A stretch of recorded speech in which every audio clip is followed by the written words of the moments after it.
there, everybody. Welcome. I'm Shelly Palmer, and this is Web3 Wednesday. I'm here in New York City in the shadow of the Empire State Building. I am really happy that all of you are here. Welcome to everyone. Please, chat is where it's at, so just let me know where you are, who you are, what you do. Feel free to talk amongst each other, and of course, you can ask me any questions. The brilliant and talented Joey Lewandowski is standing by from somewhere in New Jersey. And he is going to take any of your questions and put them into the system so I can put them on the screen. And I see a couple of them are there already, so that's fantastic. Today we're going to talk about all kinds of stuff. We're gonna talk about Auto GPT, and we're going to talk about all the autonomous agents. We're going to talk today about large language models. Maybe they're getting bigger, maybe they're not. We're going to talk about Grimes, Elon Musk's former paramour, and her royalties. We'll talk a little bit about the music business and why it just seems to never learn. We're going to talk about generative Google ads. We're going to talk about stability, their new stability LM, a stable LM, their large language model. We're going to get to all kinds of fun stuff today. So I hope you are all ready to kind of saddle up and saddle in for a really kind of densely packed Web3 Wednesday. We need a new name for this show. I know Web3 is super cool, and you know there's so much about Web3 that is really important to the future, but we just seem to be talking generative AI all day long. Hey there from Tokyo, how are you? Richard Sellers, Lynn Burkholder, Bob Sopko, John Roberts, thank you all for being here. I'm glad everybody has stopped by. I would love it very much if everybody would tweet today. You know, we're going to try and get some buzz going around the show. There's an awful lot of interest in generative AI, probably more than there is in me. And of course, it is a regular Web3 Wednesday, so we have a POAP, a Web3 Wednesday POAP. What is a POAP, you're asking, while we're all getting set up here? It is a proof of attendance protocol token, and if you grab 5 of them, you get to come to our super secret handshake meetings and our private salons and the events. We just had a wonderful event down in Miami, the Possible Conference, and we had a private super secret handshake event down there. We're doing online salons as well, so collect 5 POAPs and you can, join the party, the private party, and it's different fun than this, not necessarily more fun than this. All right, jumping right in. So. Where to start? Okay, let's start where we need to start, with autonomous agents. And again, please, questions go in chat. I'm totally happy to get them on the system, and we'll talk about them. So autonomous agents are recursively stacked AI models. And what that means is that the model itself is not like the chat client everybody is used to. I know that everybody believes that generative AI or AI was invented November 30th, 2022. It wasn't. It was back around 2017 when we started to see immense exponential increases in capability. And that happened mostly because what were disparate fields inside of AI sort of became unified into this idea of large language models and the pre-trained transformer methodology, which is only a few hundred lines of code, started to take off. And we realized that there was an immense linkage. We, meaning the AI industry or community, realized there was an immense linkage between all forms of human communication and pattern matching, and all of it seemed to fit into this a modality of language models. It wasn't that you had separate speech recognition, ASR, automatic speech recognition, or automatic image recognition, or robotics, or like these things came together in a pretty interesting way. 16, 17 is when it really started.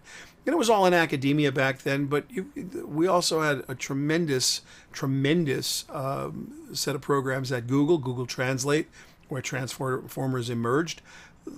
As I've said a million times on this show, 20% of the people in the world speak English. 50% of the internet's in English. If you could make a translation tool that was accurate and emotionally satisfying for people who didn't speak English, the internet would be bigger. And if the internet was bigger, one of the companies who would benefit the most was Alphabet, specifically Google. So they had poured tons of money into trying to make language and language modeling and language understanding and translation really work perfectly. And they got pretty far.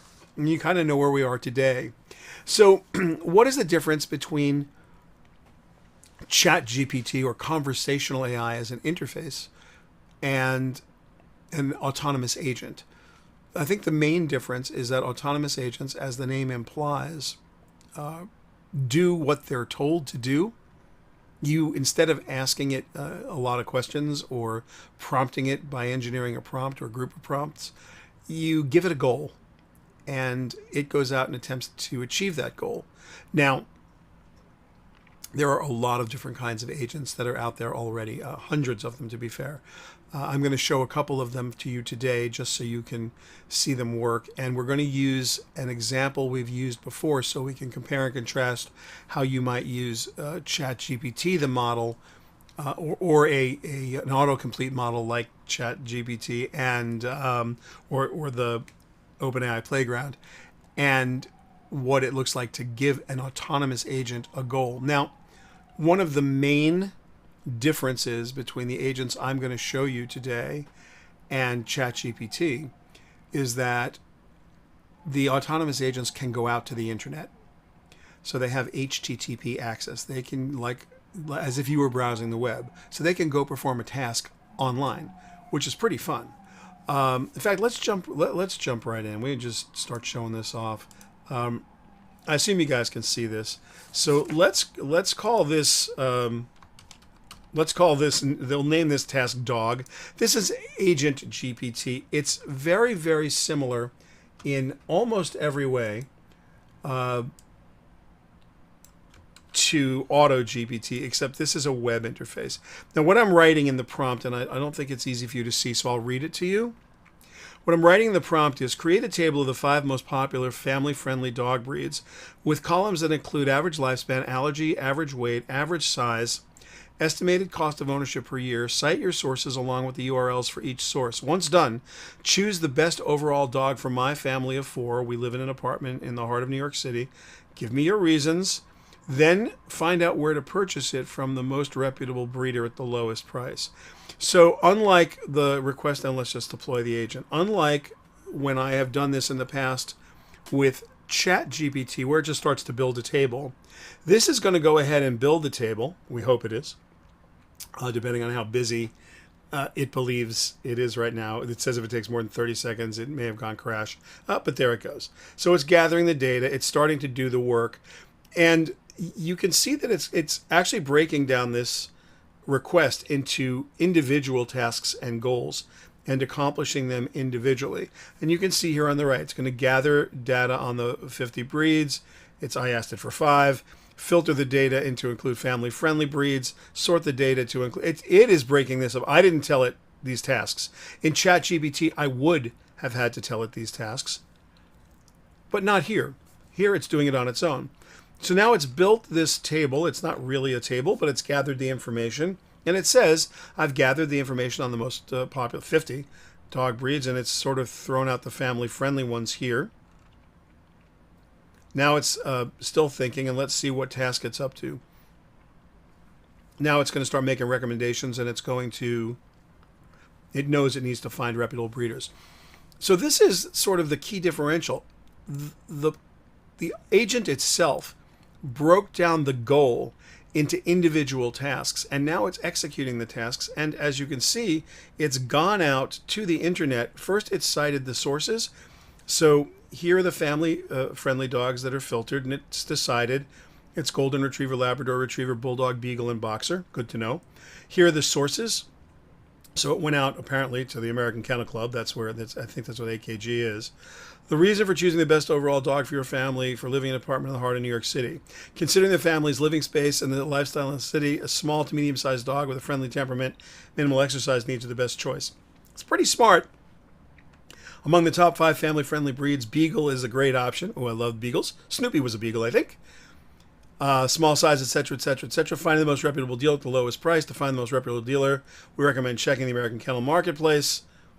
And now it's come up with a few more things it's going to do to get us there.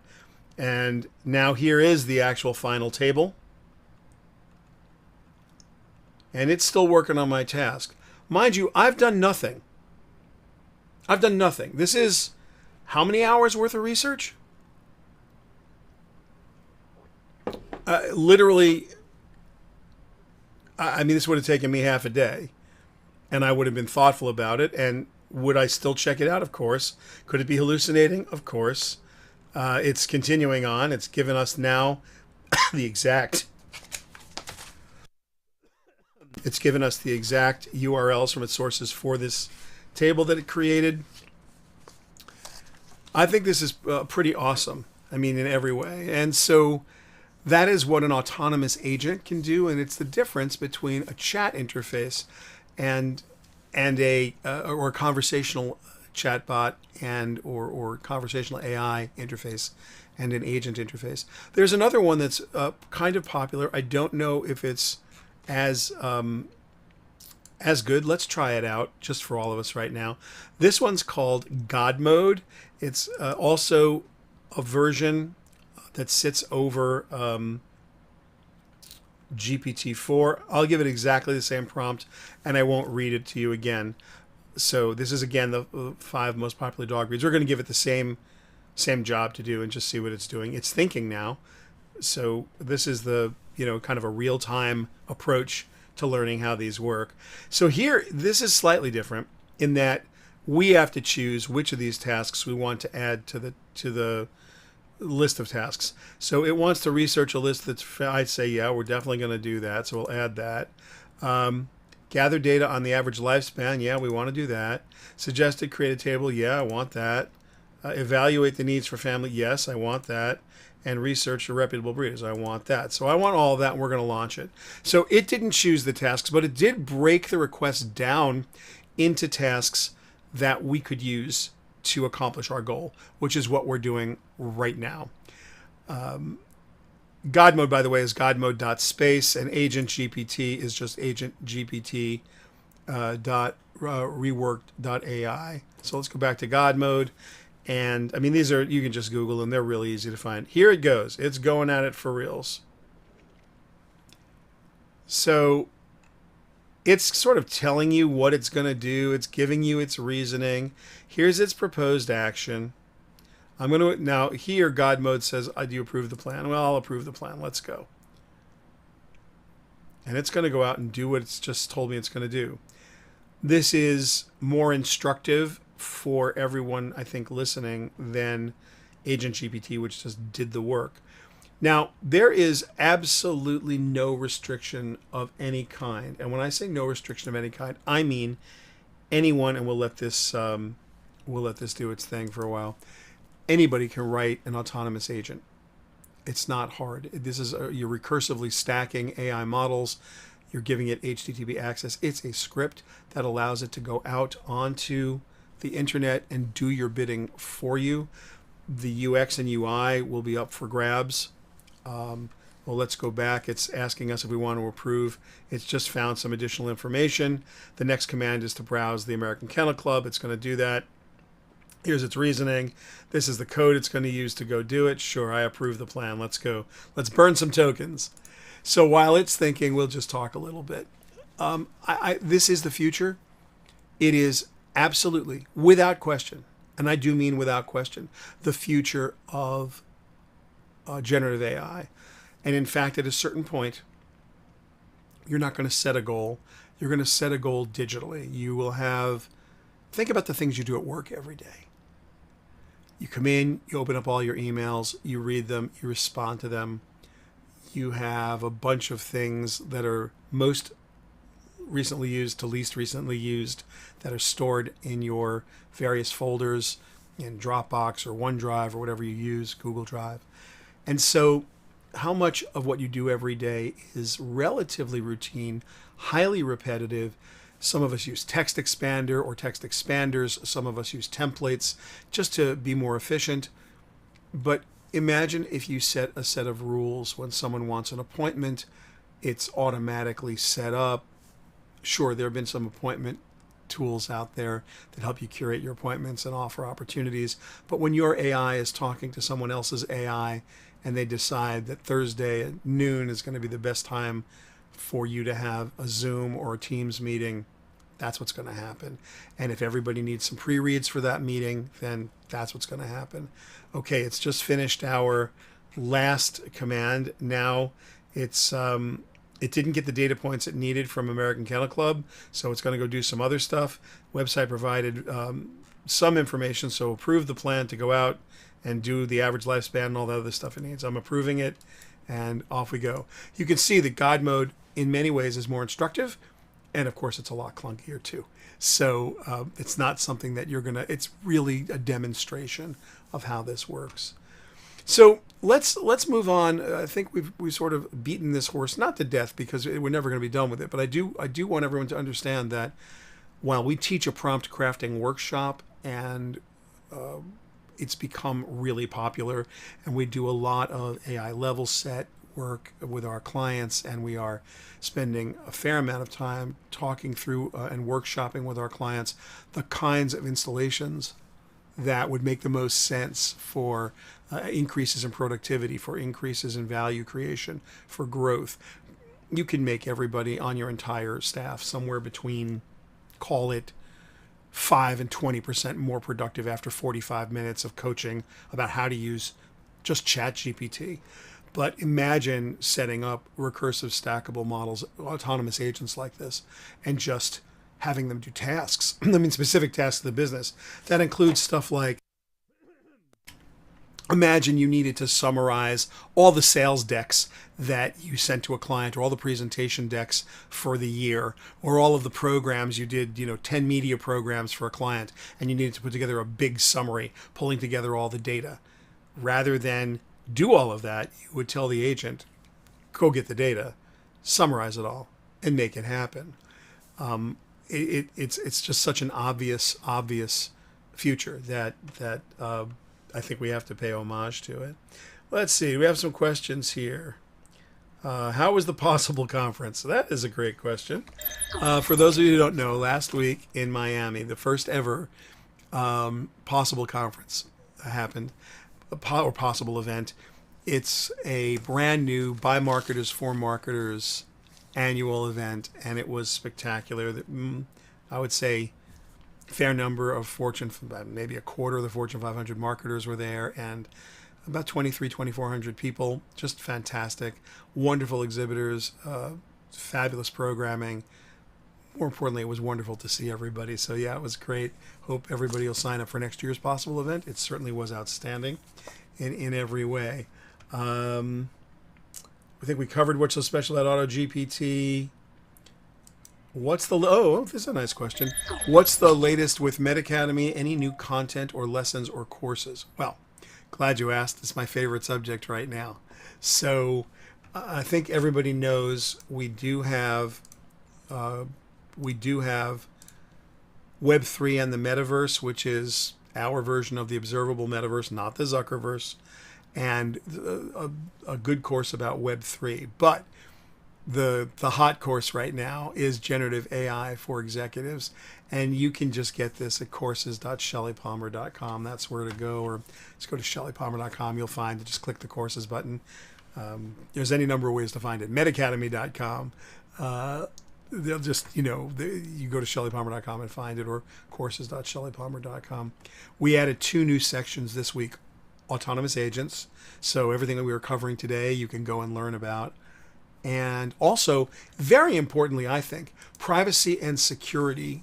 A couple weeks ago, I brought up that if you use ChatGPT, they do have the right, unless you tell them otherwise, to use your inputs for quality control, which is a little scary because you don't really want people looking at your data, even like your sensitive data, even for quality control purposes. There is a privacy statement and a privacy policy at OpenAI, specifically for ChatGPT and GPT Plus, ChatGPT Plus. You go there and you just tell them with a click, one click, you don't want them looking at your data, and that's going to be, enough.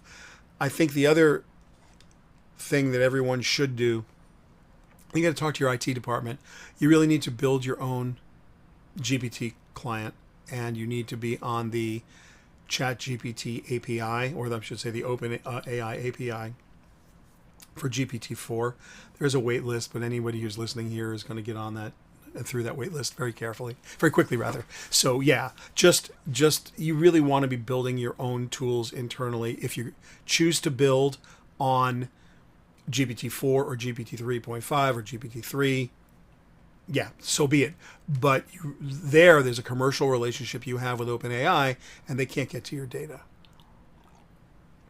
Sheila Buckley is asking for the POAP link. We can do that. We can put the POAP link right now. You go to shellypalmer.com/POAP.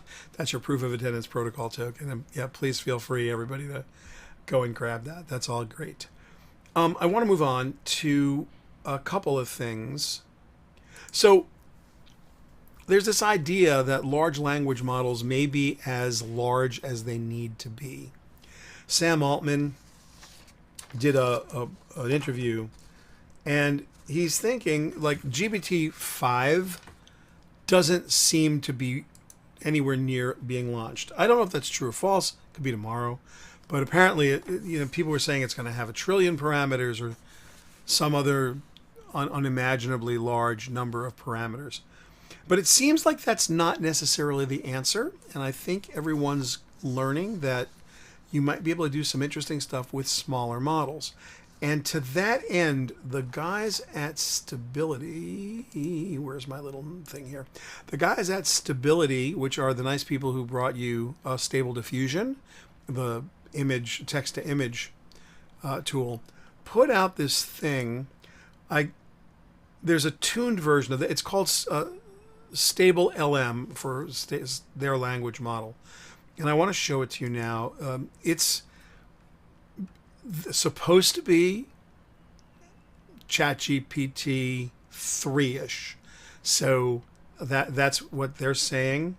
I don't think that's right, personally. I think it's nothing like that. This is on huggingface.co, a tuned model. You can see at the top, it's Stable LM, rather than show you the model that I installed locally on my computer, because it's open source and you do install it on your computer. I thought it would be easier to show you this. It is the Stable LM model. It's only a 7 billion parameter model. There will be a 65 billion parameter model of this up and available pretty soon, which theoretically should be better. And what I think we'll do is we'll put our dog story into this just to see what it does with the dog story. So here's the dog story we just used. Is this big enough? Let's see if it's big enough for everyone to see. Can I make that a little bigger? Okay. So I'm going to submit it. It's going to tell me it doesn't do tables in a second. In fact, it may have gone tilt.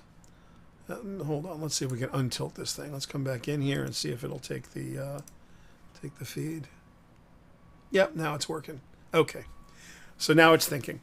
This, again, is a 7 billion parameter large language model. That's not very large, considering that GPT-4 is 175 million parameters or something on that order. So while this is waiting, I'll just talk to you.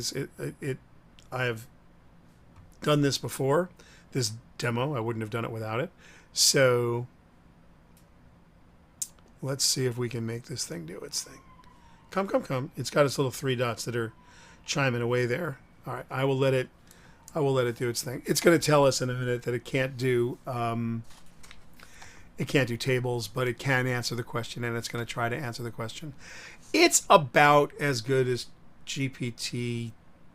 Oh, here it goes. Yeah, let's see what it's doing. So there it is. It's starting with the it's building a table in text. It's using bars as opposed to Markdown or any other language that might be suitable for making tables, because it doesn't do tables. But it is building the same kind of thing, and it's not. I wonder if it's going to give us a different answer. This, I didn't bother to look at the answer. I just tried this this morning to make sure that, we weren't going to get embarrassed here. So it's going out to the internet and it's picking up its sources. So that's kind of cool. Now, the important part here is that Stable LM is installable 100% on my machine. So I'm waiting for no one. I'm restricted by nothing. I can tune it. I can train it. I can do whatever I want to do with it. I'm not making a deal with the devil. I'm not talking to Sam Altman. I'm not talking to OpenAI. I'm not talking to Google with Bard. I'm not having a convo with Satya about his investment in OpenAI. I'm not talking to Jeff Bezos about whatever they're doing. I'm not talking to Adobe about Firefly. This is going to sit on my computer and be for me and my team to goof with. And that's, I think, the most interesting part about this idea that large language models really might not need to be that large. I'm going to be able to build specialized models that get me part of the way where that I need to go. So I think that's kind of important. I know it's important, and I think what isn't really important for all of us is to understand that these are very early days, and we just don't know. I don't think anybody knows, not realistically, what what's coming next. We have a question here. It's an interesting question. Let me put it up on the screen. Hell, not that. This one here, which I don't know if you can read, so I'll read it to you. Is there a concept of agent optimizing like SEO to facilitate agents and to use a site for content in e-commerce? Is there some way to optimize? And the answer is a resounding absolutely. The concept is called tuning, and you will tune the agent. You will constantly check and recheck your science, and you will make it better every day. The large language models are pre-trained, and you don't use reinforcement learning and feedback loops to train them. But on the models you write for yourself that will control, the models that control the models will be recursive, and they will offer feedback loops. You can see both in God mode. We can go back and check with God mode for a second, see how far it's gotten. Let's see what God mode has to say. God mode's telling us that it needs us to approve this plan, and Agent GPT completed its task. So remember that Agent GPT was kind enough to break down the tasks for us. If we don't like these tasks, if we felt that there are better tasks, we could go in there and say, look, you could do this better, so do it better for me. And it's the same thing here with God mode. It's going to do what it's told us it's going to do. It's given us its thoughts about what it needs to do next. It's given us its reasoning for what it needs to do next. It's given us the proposed command it's going to do. It's going to go use Google, and the input's going to be this. This is the search query it's going to do. And now it's like, okay, it's going to use the search results. And I mean, this is just working, right? So there's a giant feedback loop here. So now what it's going to do is it's going to go out to the internet. It's going to go to Google, and the input to Google is going to be the average weight size of each of the top 10. Like, that's what it's going to go ask. It's the same query you would ask, only I didn't put it in the form of a query, nor did I tell it to do any of this individually. I told it my goal. My goal is I want to buy a dog. So yeah, you can tune this, and that's the whole point. These commands are showing up here in God mode because God mode is built for you as a demo for you to see this. All of this would happen behind the scenes. This code would auto-generate, and it would execute automatically. So there's no reason in the world why you would need to know any of this. You might want to check its reasoning. You might want to run this a few times. You might want to make sure that whatever you're looking at makes sense to you, to give you to accomplish the business goal that you're trying to accomplish, for sure. But it doesn't. This would not be something that you would do in steps. This is like going through just a pure test mode. What we're doing right now. So that's the magic of what this is. autonomous agents will simply do what they're told to do. They will autonomously go do stuff. And as I started to say before, you're not going to need to consciously run them. They can run on a script too. They could run on a cron. All of us are very used to setting up. I've got my phone set up. I'm sure you do too. It goes to dark mode at night. It says good morning. At the time I set my alarm to wake up, it goes into day mode. It turns on true tone. Everything goes from dark mode to light mode everywhere. All my do not disturbs go off. Like, that's all pre-programmed. So that's just a little script just running my iPhone. What if I had a little script that was running my desk? How much of the the silly drudgery would that, get rid of? And the answer is, a lot, a tremendous amount. Is it dangerous? Yeah, it's pretty dangerous. I actually can't think of anything more dangerous. For everything wonderful that we just described, somebody's going to come up with something that's not wonderful. And in fact, I want to, I'm going to put a URL into chat right now. This is called the AI Dilemma. It's the guys who brought you the social media dilemma. This is an hour-long YouTube video that I would beg you on bent knee to watch. I watched it last night for the first time. Then I rewatched it and took notes. I thought about it all night, and I reached out to the two young men who are the principals here to talk to them a little bit. They've articulated the problem perfectly. Absolutely perfectly. If you really want to deeply, deeply, deeply, and simply understand how dangerous the stuff is we're playing with today, it's not a two-edged sword. It's no metaphor that we've ever used before. This is a lightsaber. It cuts in every direction. You bring it too close to your head, it's going to cut your own head off. It's literally playing with... You're knee-deep in gasoline playing with matches. That's the way I see this. They have articulated this problem brilliantly and simply and beautifully for everyone to understand. Are there solutions? I think there aren't. I think there's just the future. I think we are going to a place we do not understand. They make a lot of scary claims. Some of them are maybe on the order or the verge of hyperbolistic. Video not available anymore? No, hold on. I just watched it this morning. I will go into my history and I will grab it again.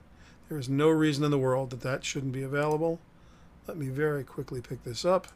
Let me turn this on. Let me stop it right there. Share. Copy. I will paste it. See if that's not the same one. If that's not the same one, just do that. That guy there. Sorry, that's got to work. I'm staring at it. That video is definitely there. It's called the AI Dilemma. It's a March 9th start. It's this thing here. No, I want everybody, I don't want this to be that. I want you guys to see this. This is really, really, really, really important. So, yeah. I watched this thing. I'm not, I'm not used to pushing other people's videos or other people's ideas, as must. I like people. I don't like to force stuff on people, but this is Tristan Harris and Asa Raskin, and they did this thing called The Social Dilemma. It was a documentary a couple years ago, and I thought it was right, but it was also television. I mean, it was a made-for-television, scare the crap out of you documentary that had many, many germs of truth and felt extremely, extremely real to me, but it also felt like it was hyped up a lot. I think the video that I've just given you the link to in chat undersells what the issue is. I really believe it undersells it. And I would like you very much to I would like you very much to watch it, and I'd like you to write me back. Look, I always goof with everybody. We don't do enough tweeting here. Jump on Twitter and tell me what you thought of this video, or just go to our Discord channel, and we have a Discord server. Start a conversation on our Discord server about this. I would love to understand how you're thinking about the future and how you're thinking about these tools.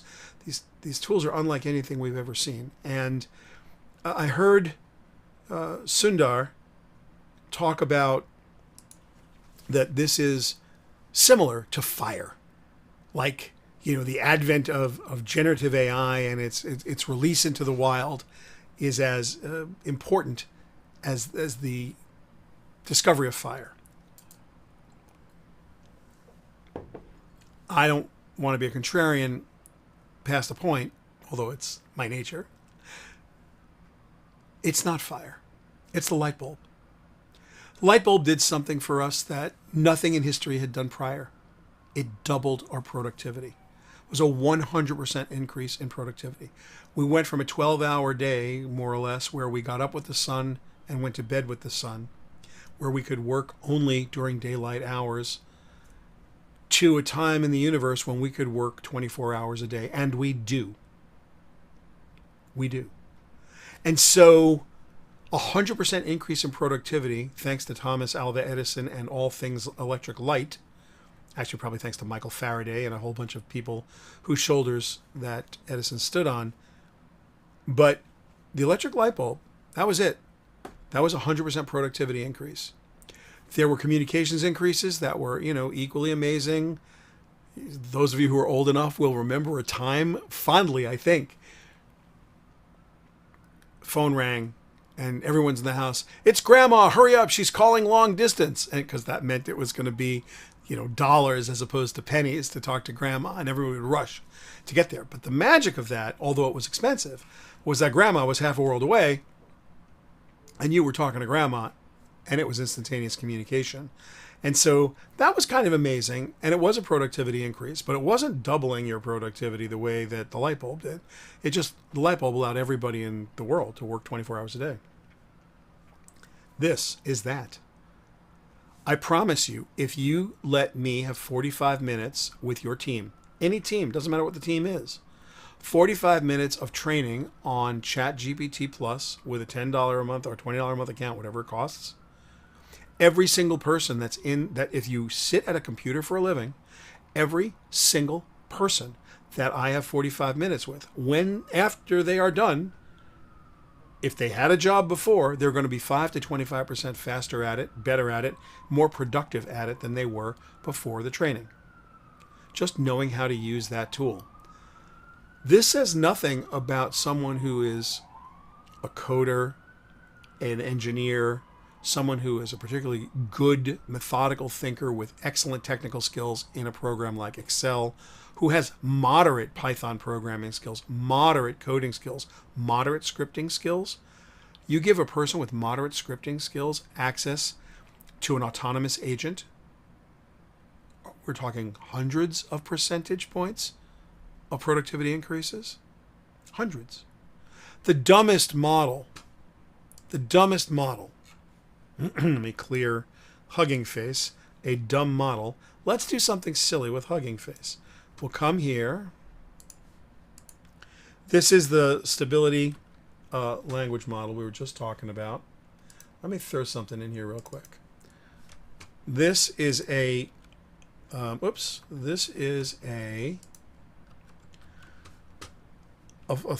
demo I showed you a week or so ago. What I've done here is I've taken 3 CSV files. This is one that has L_name, F_name, company, title, email. And I got 3 rows there. The next one is email, comma, first name, comma, last name, comma, title, comma, company. And the next Excel file or CSV file would be company, comma, title, comma, first, comma, last, comma, email. And what I've asked it to do is sort these out and make them all work. Now, ChatGPT does this in like 1/1000th of a second. This thing is going to take a minute, and it's still thinking. But when it starts, I'll bring it back. It's going to do it. If you did nothing, and here it goes. Yeah. So there it is, starting to just build it out. Let me see if I can make this a little bigger. Gonna make this bigger for you guys. There you go. So it's starting to build it out. And while it is working slowly, it's working. And so it's building the table that I asked it to build with first name, last name, title, company, email. And this is like this would be running locally on my computer. I wouldn't need to take this out to the internet. So there'd be no security issue here. This would be my own large language model just doing it. So let's pretend you had to mung a ton of data. Let's just pretend that you had to do that. How quickly could you do that now? Well, I can give you 100 business examples of us just needing to collate, sort, synthesize, summarize, like all of that. It's pretty spectacular. That's the good news. Watch the AI dilemma for the bad news. Again, I'm happy to take any of your questions. Let's see what this last question is right here. Oh, this is a wonderful question. Is there anything we should be doing to protect our digital lives, or is it too soon to know what form the weapon will take?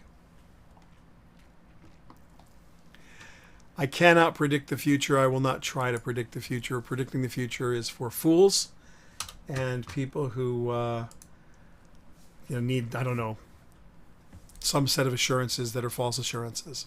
Here's how it's going to come. You are going to see automated weaponry, automated cyber weapons. You're going to see automated information weapons. And I think what you'll hear in the AI dilemma video is a concept that I think Asa might have come up with, or Tristan, called auto-persuade. The same way that, or alpha persuade, the same way that AlphaGo learned to play Go, and it learned to reason and intuit and get some gut instincts for reasons that absolutely no one can explain.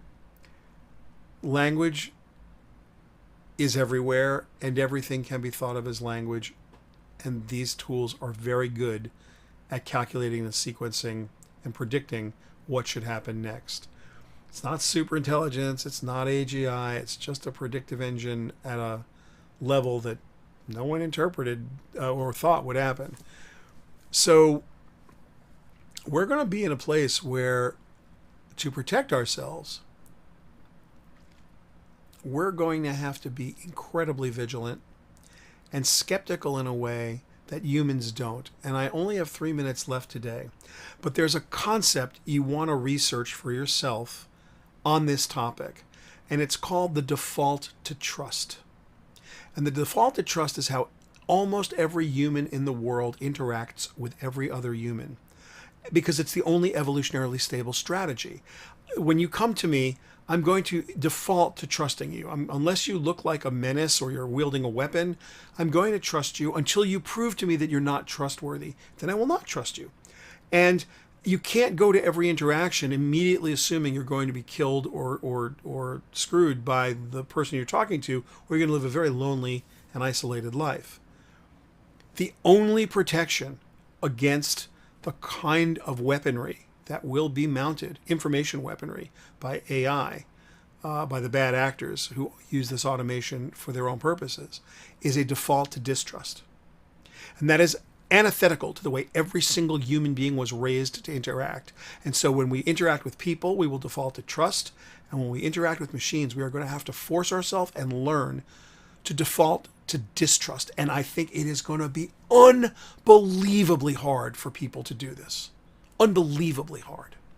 So we'll talk about that next week. It's a great subject. I think you've just given me the subject for my Sunday blog this week, the default to distrust. I think that's a great title. Thank you for the question, because it's really going to give me a nice way to try to articulate it. And we can go back historically and talk about how human beings have traditionally over the millennium interacted to build evolutionarily stable societies, and how this is going to be disrupted.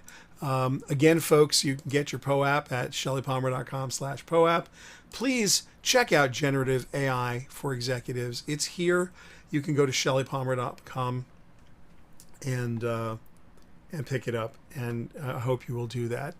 We are very easy to find. The website is, or my email is shelly@shellypalmer.com. Please send me an email if you like. I'm happy to answer your questions. I know we didn't get to all of them today. This topic is so packed. There is so much cool stuff going on. It's exciting. It's also frightening beyond anything I've ever encountered. But look, it's both, which is awesome. This is my favorite time to spend with you. I will be back here next week, and we're going to do more. Default to distrust. That's going to be a really interesting thought experiment over the weekend. If there's anything we can do for you at the Palmer Group, please, please, please just reach out. I would like it if you just tweet something. It would help. I know there's a whole blue checkmark thing I didn't get into today, but if you could just tweet something about our Wednesday live stream, that would be great. If you got a suggestion for a new name for the Wednesday live stream, I'd like that too. That would be awesome. I would really appreciate it. Everybody have a very safe and wonderful week, and we will see you next time. Take care.